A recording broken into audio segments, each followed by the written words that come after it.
ready with an opening statement. All right. Well, look like two top 10 teams going at it. Evenly matched clubs, good pitching, good lineups, good defense, and we were fortunate to have to be one run better.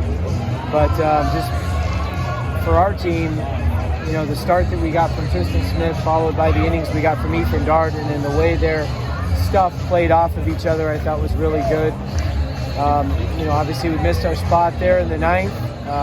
Had a misplay in the outfield that allowed some runners on, but we're trying to go in. We missed away, and Petrie does what good hitters do, and he makes you pay for it. And that was a huge hit to tie the game. And we knew we were going to take punches and trade punches. When two heavyweights go at it, they trade punches a lot, and so that was a big punch to take. But credit to our guys, we just kept plugging away, and then they bring in the lefty Gainey, and he's got a premium fastball and was just had our number there for a minute. Really did a nice job of we were under the ball and just it didn't seem to have much going, but luckily with what Rob Hughes and Matt Marshall did after Malstat, we were able to put enough zeros up and get the big hit there in the bottom of the 12th by Chufo. But the storyline of the night: pitching, defense, timely hitting. And the pitching we got, the defense we got, specifically Andrew Chufo. He saved a game-tying run early in the game. But all the defense today, outside of the one misplay, was elite defense. And then the timely hits. Cam's 2-out, 2-run double. Hindy's 2-run bomb. And then obviously Chufo's big hit there at the end. But just a heck of a game. And one of those games that it's what college baseball and rivalry games are all about. Somebody had to lose tonight. I'm just glad it wasn't us. So. When Jimmy tagged that one in the penultimate at bat, did you think that was game over?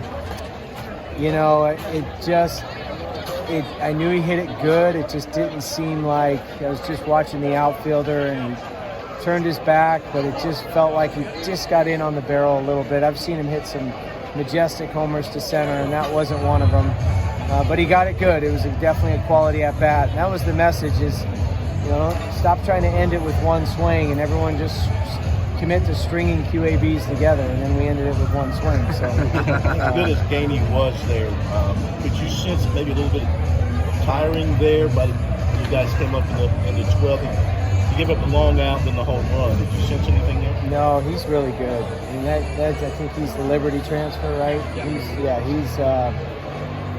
His ERA last year is no indicator of what type of pitcher he is now, because he's got, lockdown stuff. I mean, just the one pitch, the fastball, with the carry on that fastball, and as good of his arm is, you could see him having a lot of success in the SEC at the back end of the games. Coach Annans was your closer last season. Do you see anybody that you think might fill that role this season? We've got a few. I don't think we've anointed just one closer when we have so many guys who have done it in high leverage situations.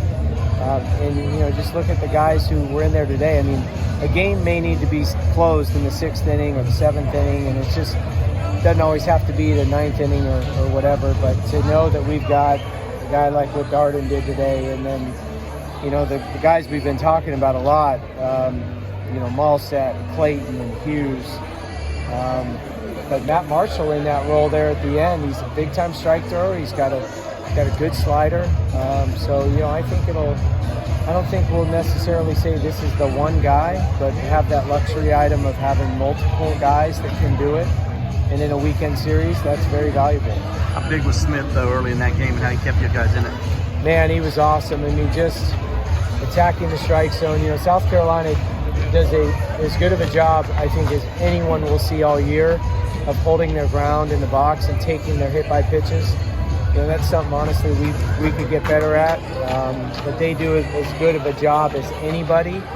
So when you try to pitch inside, which you need to do against good offenses, and they don't move and they stand there and take their HBPs, that's a tough offense to pitch to, because if you miss out over the plate, they hit homers. But they take their walks, they take their hit by pitches, they have the home run threat. So we're going to have a battle, in store for us tomorrow as well. So we can't we'll be happy with this, but we certainly can't be satisfied by any means. Who you start tomorrow? Aiden Canuck, freshman. Petrie probably wasn't the guy you wanted to see there tonight. What'd you see on that at bat? And how tough is it knowing that you can't put him on because then you got the winning run? Yeah, I mean, tough because I like the matchup with the submarine righty, but we were trying to go in, we miss away, and he does what good hitters do. When they get extended, they can hit the ball a long way, and that's what he did. And he did it with 2 strikes, oppo. So you really got to tip your cap on that one. He's a heck of a hitter and very dangerous hitter, and we just have to be more careful. And then we intentionally walked him the next AB. We didn't want any part of that. Andrew is a New Yorker, quite an initiation into this rivalry. This is as intense as any. You have a bunch of guys that aren't familiar with this rivalry, growing up. How do you communicate the intensity of it to them?